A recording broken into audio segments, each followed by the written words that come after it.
여러분 반갑습니다. 여러분의 멘탈 전도사 천만세입니다. 이번 시간에는 천만 뉴스 한번 달려보도록 할게요. 1일 1영상이니까 그냥 편하게 들어주세요. 이건 뭐 서브 채널에서 올리는 거라서 많은 분들이 좀 들어주시면 좋은데 잘 모르는 분들이 좀 있는 것 같아요.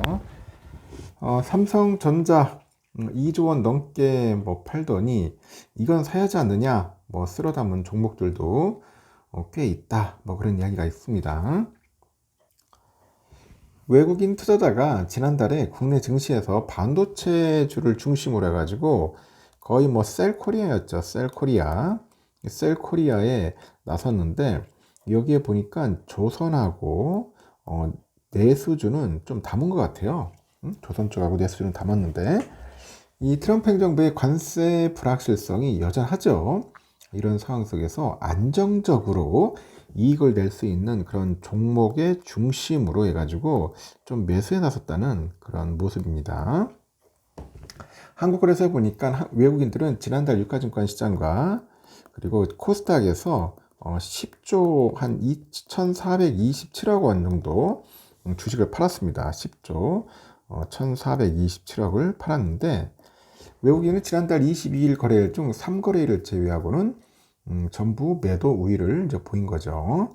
이렇게 외국인이 매물을 쏟아내는 와중에 적극 사들인 업종이 뭔가 했어요. 알고 봤더니 조선업종이었습니다. 조선업종이 있고 외국인은 지난 한 달간 하나오션을 3,429억 정도 쓸어 담았습니다.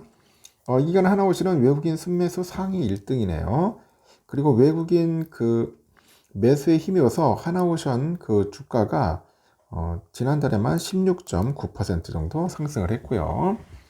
HD 한국조선해양이 787억 정도, HD 현대미포 763억 원, 이렇게 외국인 순매수 상위권에 이름을 좀 올렸습니다. 이들 주가 역시 각각 35.3, 58.1% 뛰었네요.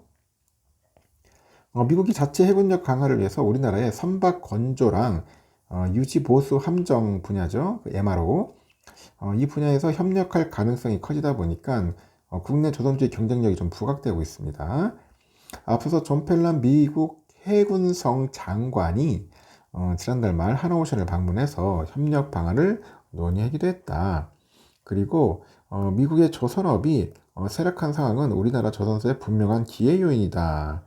이렇게 이야기하면서 걸림돌인 미국 내 몇 가지 법률 수정이 확인이 되면은 조선업은 새로운 상승 국면에 진입할 수 있다고 분석을 하는 거죠.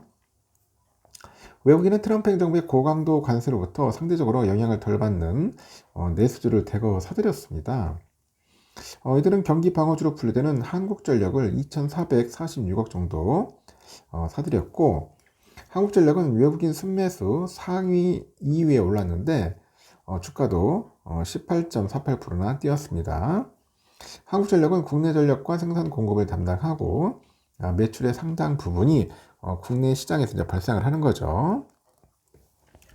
그리고 카카오랑 네이버 뭐 등등 해서 IT 플랫폼주도 외국인 순매수 상위권에 자리를 잡았습니다.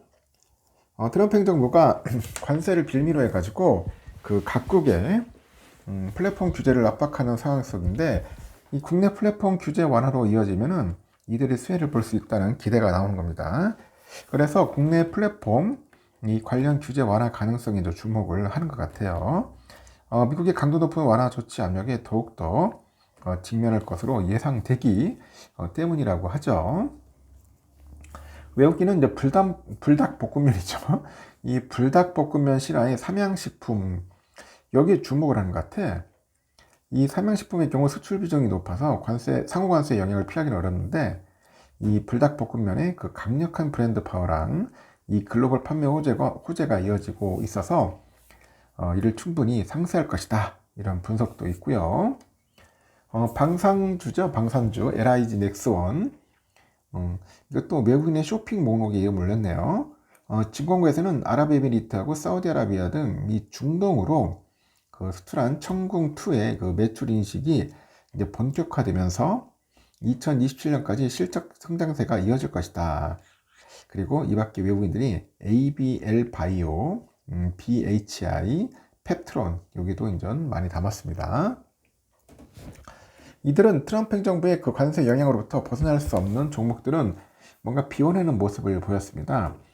국내 양대 대형 반도체주죠. 삼성과 하이닉스를 각각 2조 7,760억, 2조 6,200억 정도 순매도를 했는데 두 종목은 외국인 순매도 상위 1등과 2등을 나란히 이제 차지를 했죠. 현재 트럼프 행정부는 반도체에 대한 품목별 관세를 부과하기 위해서 지난달 1일부터 이 공급망 관련 조사를 진행을 하고 있다. 이렇게 보시면 됩니다. 관세 부과로 인해서 경기 우려를 반영하면은 올 하반기에 그 B2C죠. 이 B2C 수요 하향은 불가피하다. 그렇게 보고 있어요. 시장은 반도체 품목 관세 부과 우려로 AI 기반의 그 B2B의 그 거래 수요 둔화도 역시 반영을 하고 있다. 그런 이야기도 있습니다. 아울러서 외국인들은 현대차, 기아 등등에서 자동차도 대거 비워냈습니다. 앞서서 트럼프는 지난달 초부터 그 외국산 수입 자동차에 대해서 25%의 관세를 부과를 했는데 오는 3일부터 차량 부품에도 25%의 이 관세를 이제 매기겠다고 예고한 바 있습니다. 미국 내 생산 비중이 높은 업체들의 손익 관리에는 우호적인 조치일 수 있겠죠. 그렇지 못한 업체들은 여전히 소비자 이 전가 이외의 뚜렷한 대안을 발굴하기 어려운 상황이라고 그렇게 이야기들을 하고 있는 것 같습니다. 일단 요즘은 삼성전자 팔고 하여튼 그쪽으로 간다고 하니까 하여튼 여러분들도 참고하시고요. 뭐 삼성 파실 분들은 파시겠죠. 팔지 말라고 해도 잘 팔더라고. 더 사지 말라고 더 잘 사고. 또 환율이 아주 웃기는데 어제 야간장에 보니까 원달러 환율이 5개월 만에 이 1,400원 이 밑으로 떨어지는 거야. 깜짝 놀랐어요. 이렇게 많이 빠지더라고. 그래서 그 배경을 두고 미중 관계 개선과 이 강한 달러 매도 심리가 맞물린 영향이다. 그래서 외환시장의 전문가들은 그렇게 분석을 하는 것 같아요. 미중 협상으로의 전환에 원화가 민감하게 반응한 영향이라고 하는데 앞으로 어떤 협상 내용이 나오는 것에 따라서 환율 하단을 더 열어줄 수도 있다. 이렇게 언급하는 이코노미스트도 있고 전날에 원달러 환율은 19.50원 급락을 해서 1401.5원의 거래를 마쳤더라고요. 야간장에서 원달러 환율은 미국과 중국의 무역 협상 기대감을 반영을 해가지고 1390원, 90원 후반까지 막 등락을 거듭하는 거야. 1300원이 깨져가지고 위안화 가치 절상 영향에 따라서 새벽장 한때 1391원에도 거래되기도 했습니다. 이 저가 기준 환율이 1300원대를 가리킨 건 24년 12월 2일 이후로 처음이더라. 그래서 외환당국 관계자 역시 미중 관세 관련해서 그 대화 진전에 시장의 참가자들의 기대가 좀 커진 것 같다.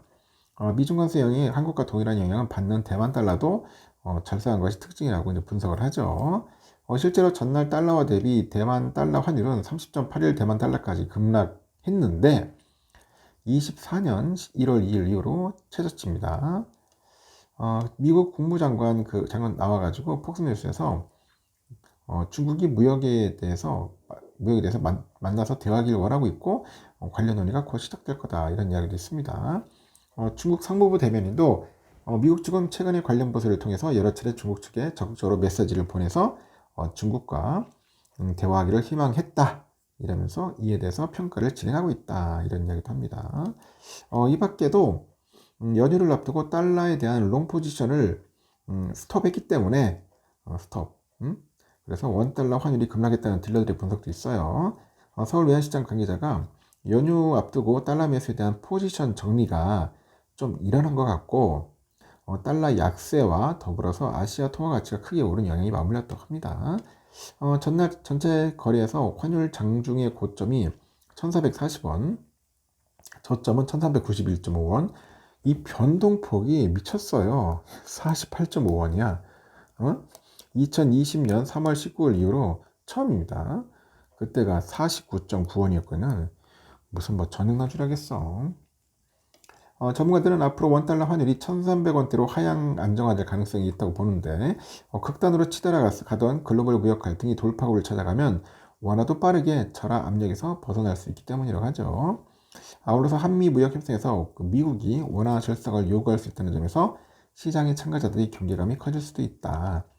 앞으로 변동성 장세가 일어날 것으로 보일 것이라는데 그래도 연말까지는 1300원대로 환율이 안정화할 여전히 있다고 보는 것 같습니다.